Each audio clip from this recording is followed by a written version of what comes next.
Baik, Bismillahirrahmanirrahim. Assalamualaikum warahmatullahi wabarakatuh. Salam sejahtera untuk kita semua. Masih semangat Bapak dan Ibu sekalian? Masih ya, harus semangat ya. Ini nanti gongnya ada display makanan dari gizi. Baik, terima kasih atas waktu yang diberikan kepada kami dari tim gizi untuk menyampaikan sedikit paparan materi yang berkaitan dengan pemberian gizi untuk mencegah stunting. Baik, kita mulai saja Ibu-ibu dan Bapak sekalian ya.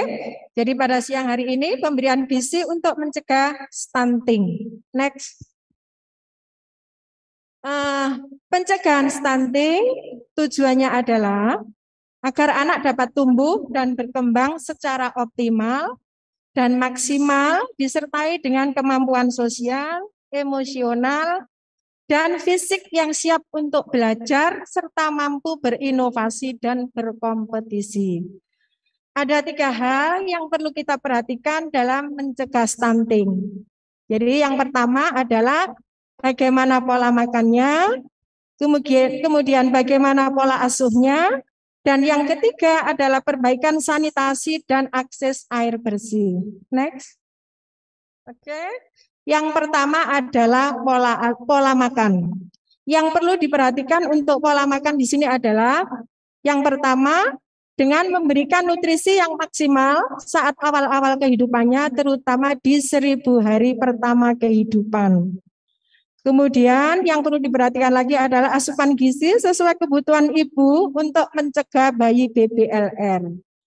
Pada poin yang kedua ini ada yang perlu kita perhatikan yaitu pada fase sebelum. Pada fase sebelum ini pastikan status gizi ibu sebelum hamil adalah dalam kondisi status gizi baik. Ya. Kemudian pada fase selama kehamilan yang perlu diperhatikan adalah patuhi syarat kenaikan berat badan saat hamil setiap bulan. Untuk itu perlu diperhatikan asupan gizi yang cukup. Dan yang ketiga adalah fase sesudah kehamilan atau fase pada saat menyusui untuk memberikan ASI eksklusif pada bayi. Ya, next. Kemudian selanjutnya adalah pemberian ASI eksklusif kepada bayi selama 6 bulan pertama. Ya, tanpa menambah atau menggantinya dengan makanan atau minuman lain, termasuk pemberian air putih. Ya. Kemudian yang perlu diperhatikan lagi adalah tata laksana untuk anak stunting harus dilakukan sebelum usia 2 tahun. Ya. Selanjutnya, pengaturan pola makan yang benar pada masa pemberian MPASI. Jadi nanti perlu diperhatikan tahap-tahapan sesuai usianya. Ya. Kemudian selanjutnya pengaturan pola makan bergizi seimbang juga harus bisa diterapkan pada anak-anak dengan khususnya yang dengan riwayat stunting. Ya, lanjut. Oke. Pemberian gizi pada ibu hamil. Di sini kita kelompokkan dalam 2 kelompok umur ya. Next. Nah, apa saja yang perlu diperhatikan untuk nutrisi pada ibu hamil? Jadi dalam satu hidangan, 1 piring penuh, ya, itu kita bagi menjadi 3 bagian, Bapak Ibu ya. Sepertiga bagian isinya adalah makanan pokok, ya. Sepertiga bagian lagi berisi sayuran, dan yang sepertiga bagian lagi kita bagi menjadi 2, komposisinya untuk lauk dan buah-buahan. Ya, lanjut. Ya.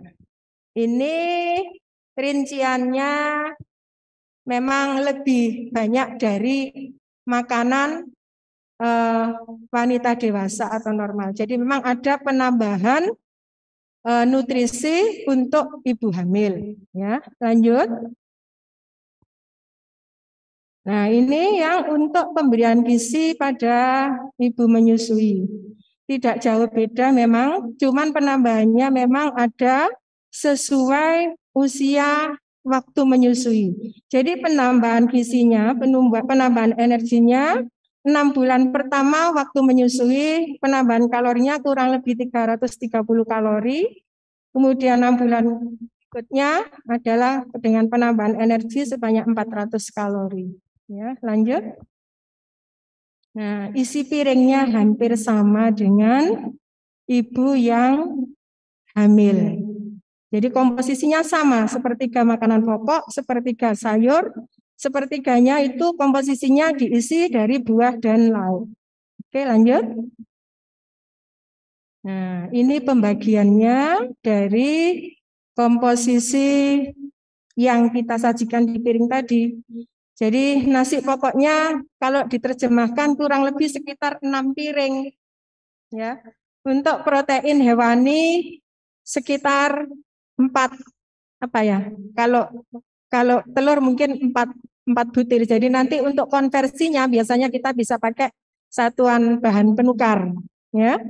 Untuk sayurannya sekitar 4 porsi, buah 4 porsi, minyak, gula juga perlu kita perhatikan. Lanjut. Nah, pemberian gizi pada bayi dan anak. Tujuannya apa?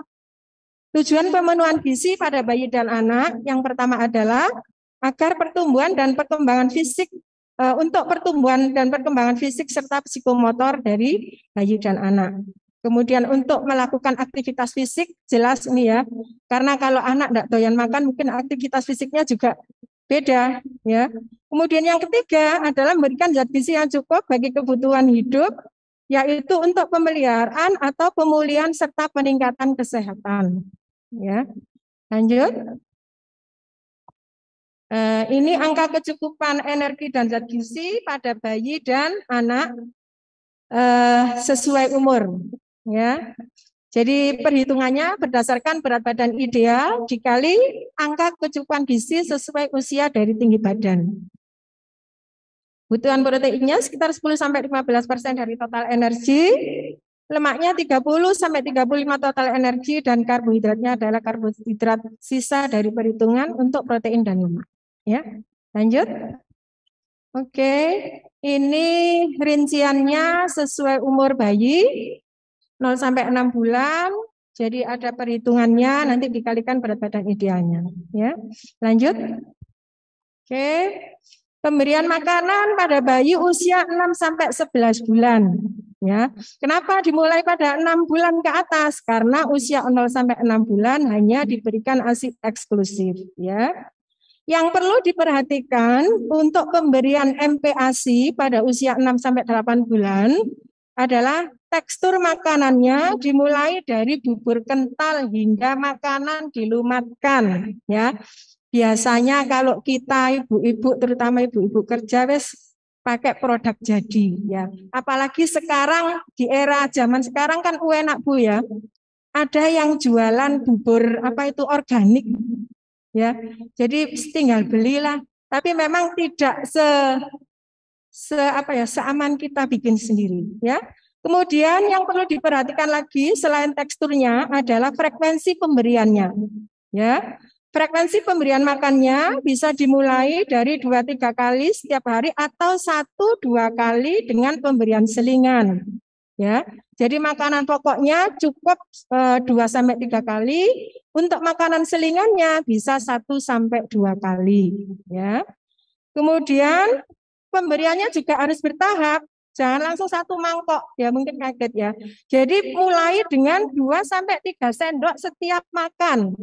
Ditingkatkan bertahap hingga setengah mangkok berukuran 125-250 mili. Jadi memang pemberiannya harus secara bertahap. Ya. ASI masih diberikan sekitar 60-70% dari total kebutuhan energi. Sehingga kalau dari pemberian ASI-nya kurang lebih sekitar 200 kilokalori pemenuhannya. Ya. Kemudian untuk kelompok umur 9-11 bulan, teksturnya mungkin agak lebih padat ya. Teksturnya bisa lebih kental lagi ya. Tekstur makanan ditingkatkan, mulai ada penambahan makanan cincang ya. Disaring kasar hingga dipegang sendiri itu bisa. Jadi bisa dipegang ya. Untuk merangsang motorik anak. Ya, jadi memang tujuan dari pemberian makanan padat tadi adalah salah satunya adalah untuk motorik, ya, perkembangan motorik dari anak, ya. Kemudian frekuensinya juga ditingkatkan lagi. Kalau umur 6 sampai 8 bulan tadi bisa 2 sampai 3 kali. Kalau 6 sampai 9 sampai 11 bulan frekuensinya bisa 3 sampai 4 kali. Selingannya tetap bisa diberikan 1 sampai 2 kali, ya.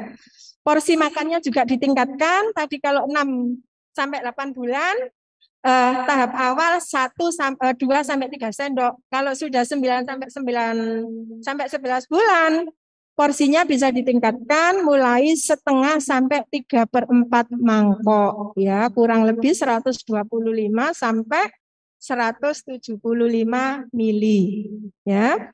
Konsumsi ASI juga masih diberikan, cuman prosentasenya sudah lebih kecil jika dibandingkan pada usia 6 sampai 8 bulan.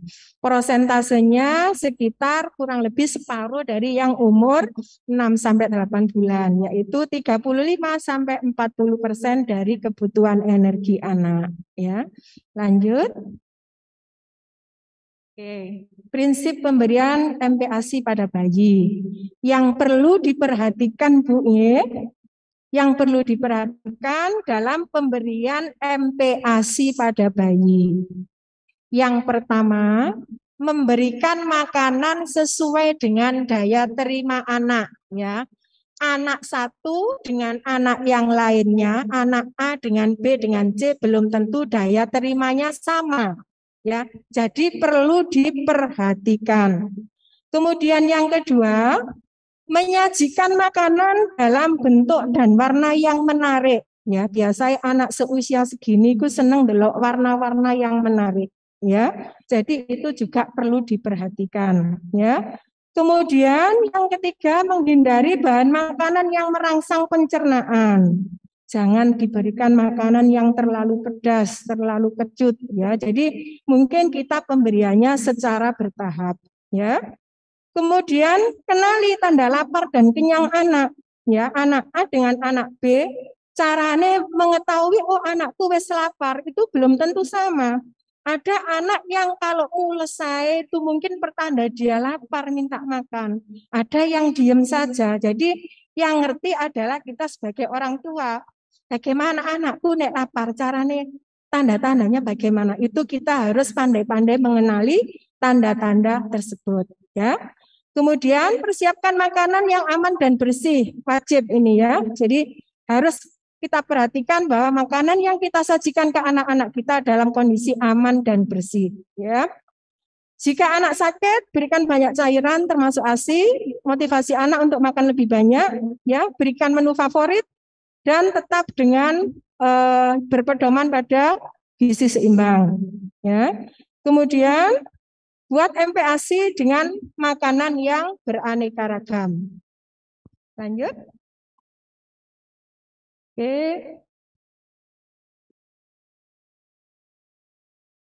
Ini bahan-bahan yang bisa kita pakai untuk membuat MPASI. Ada sumber bahan makanan pokok, sumber sayuran, sumber lauk, dan sumber buah-buahan. Tidak harus yang mahal Bapak Ibu. Kalau kita di lahan pekarangan kita mempunyai sumber hasil bumi itu bisa kita manfaatkan, ya. Lanjut. Oke.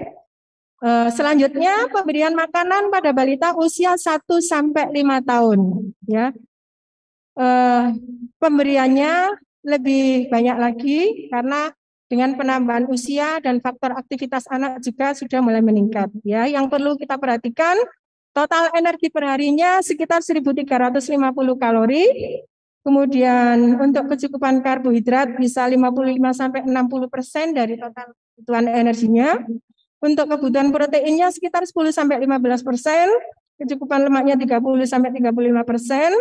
Konsistensinya lebih padat, ya. Biasanya sudah mengikuti makanan orang dewasa. Tapi memang anak itu tidak sama, Bu, ya. Ada yang sampai umur sudah 1,5 tahun sih belum bisa makan nasi. Ya, jadi hal-hal seperti itu juga yang perlu kita perhatikan ya. Kemudian untuk balita usia 1 sampai 2 tahun masih tetap diberikan, porsi makannya lebih banyak lagi. Kalau tadi usia 9 sampai 11 bulan sekitar setengah mangkok sampai 3/4. Kalau sudah usia 1 tahun kita tingkatkan lagi 3/4 sampai 1 mangkok atau kurang lebih setara 175 sampai 200 mili. Ya.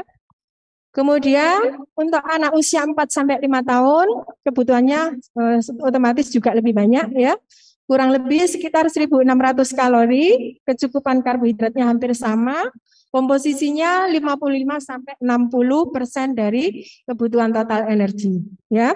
Kemudian kecukupan proteinnya juga hampir sama, 10 sampai 15%. Lemak juga sama dan konsistensi makanannya juga padat ya seperti makanan orang dewasa ya. Lanjut.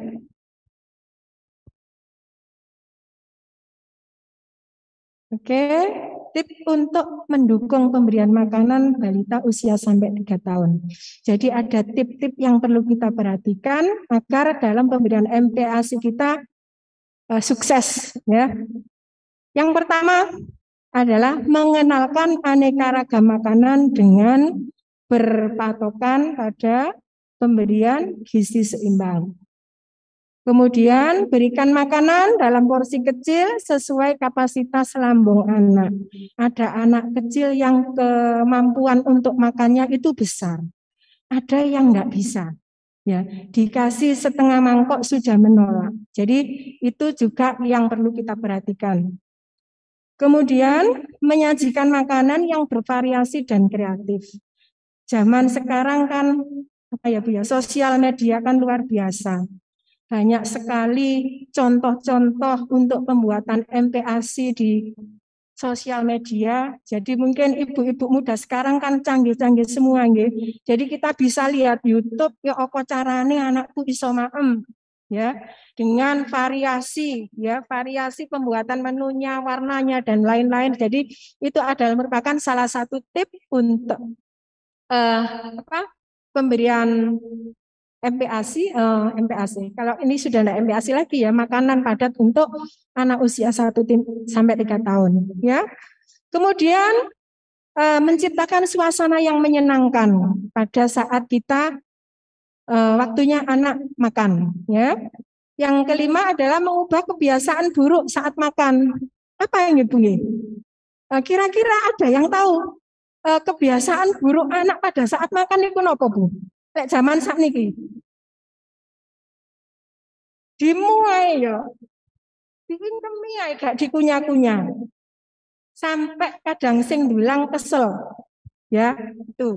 Kalau zaman sekarang juga mungkin keseliwur napa Bu? Keseliwur apa itu keseliwur ya? Main HP nggih. Jadi sampai sing dulang ini tuh pegel, ya coki mangkoke ya. Jadi hal-hal seperti itu yang perlu kita perhatikan dalam mendukung pemberian makanan untuk anak ya. Kemudian membuat jadwal makan untuk anak. Kira-kira bisa Ibu dengan membuat jadwal makan untuk anak? Perlu dicoba. Ya.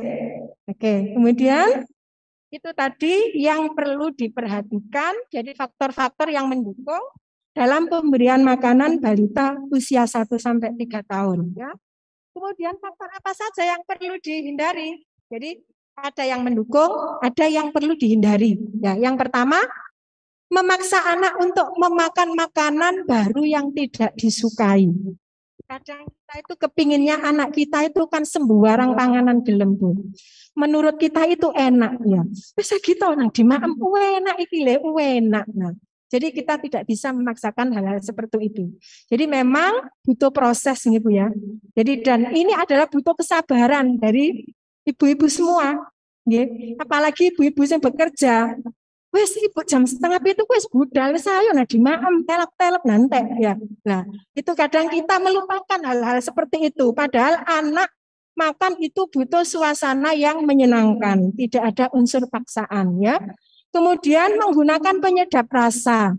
Ya. Cuman Sekarang itu anak-anak nek mulai kecil wis dilatih pakai itu, kadang nek dikasih makanan non penyedap itu jare koyok masakan rumah sakit. Nggih, leres ya. Makanan apa itu ya? Jadi tapi Bu, kalau mulai kecil sudah dibiasakan tanpa penyedap, insya Allah juga enak. Ya, yang tidak enak itu karena kita sudah terbiasa kena makanan warung. Ya, jadi lek gak ono penyedap koyok makanan rumah sakit.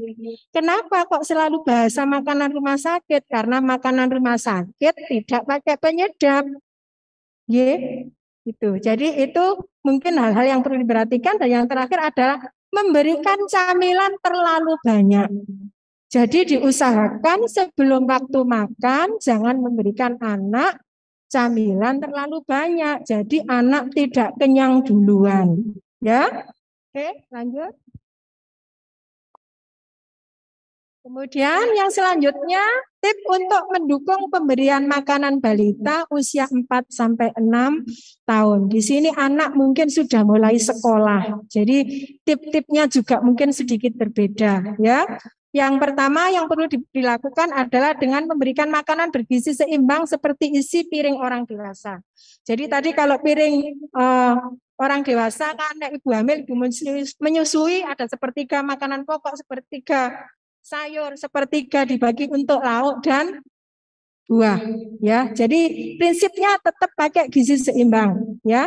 Kemudian menawarkan berbagai jenis makanan sehat karena pada usia 4 sampai 6 tahun biasanya anak-anak sudah mulai sekolah, sudah mulai paham, sudah bisa memilih makanan ya. Kemudian membiarkan anak memilih porsinya sendiri, tapi tetap sesuai kebutuhan gizi yang dibutuhkan ya.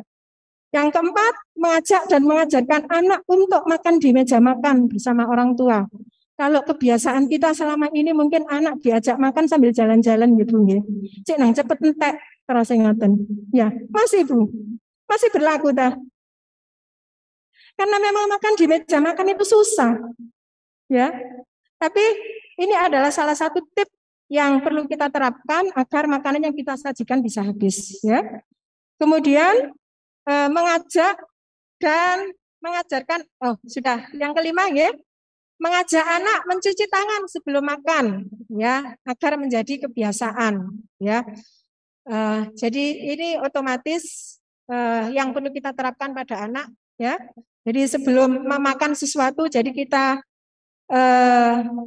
ajarkan untuk cuci tangan dahulu. Kemudian membiarkan anak belajar makan sendiri, itu tip yang perlu kita terapkan. Dan hal-hal yang perlu dihindari, yang pertama adalah dengan memberikan makanan berpengawet dan minuman manis. Ya, jadi ini untuk anak-anak biar makannya bisa banyak. Ya, kemudian menyalakan televisi atau perangkat elektronik termasuk HP dan lain-lain. Ya, memberikan camilan terlalu banyak karena akan membuat anak tidak mau mengkonsumsi makanan utama karena sudah merasa kenyang. Ya. Kemudian yang terakhir adalah memaksa anak untuk makan ketika tidak lapar. Jadi tadi di awal kan kita harus bisa mengenali tanda-tanda kapan anak kita lapar dan kapan anak kita kenyang. Ya, lanjut. Oke, nah lanjut aja ini. Oke, lanjut. Lanjut. Nah, aturan makan bagi anak. Kita perlu, tadi kita di depan ada, kita buat jadwal. Tapi kalau tidak mungkin ya paling tidak waktunya makan harus teratur ya. Waktu makan tidak lebih dari 30 menit, tidak memberikan makanan lain di antara jadwal makan selain air ya. Kemudian lingkungan, untuk lingkungan tidak ada paksaan, lingkungan dalam kondisi bersih, tidak sambil bermain atau nonton TV, dan makanan bukan sebagai hadiah ya. Kemudian tata cara, porsinya kecil, jumlah sedikit, mulai dengan yang padat, cair diberikan kemudian. Motivasi anak untuk makan sendiri bila memungkinkan, angkat makanan bila anak menunjukkan tanda-tanda sudah mulai kenyang ya. Dan makan diusahakan tidak lebih dari 10 sampai 15 menit. Membersihkan mulut anak hanya dilakukan setelah anak selesai makan. Oke. Oke, lanjut. Oke, lanjut. Ini hanya contoh saja ya. Nanti ada display makanan di samping. Lanjut. Oke, upaya ini jadi bila anak menolak makan, perkenalkan makanan sebanyak 10 sampai 12 kali dan seterusnya. Sajikan makanan yang sudah anak kenal, Jangan memaksa dengan memberikan contoh dan lain-lain. Ya, lanjut. Oke, perilaku anak menolak. Ini karena waktunya juga sudah mepet, mungkin saya tidak bisa memaparkan secara keseluruhan, ya. Oke, jadi lanjut. Oke, pola asuh edukasi. Karena waktunya juga sudah habis kayaknya ya. Ya, oke. Jadi terima kasih atas waktunya. Saya mohon maaf tidak bisa menjelaskan secara detail, tapi insya Allah materi sudah ada di panitia. Demikian Bapak Ibu yang bisa saya sampaikan. Mohon maaf yang sebesar-besarnya apabila dalam penyampaian ada kata yang kurang berkenan. Mohon dimaafkan. Saya akhiri wabillahi taufiq wal hidayah. Wassalamualaikum warahmatullahi wabarakatuh. Waktu saya kembalikan kepada MC.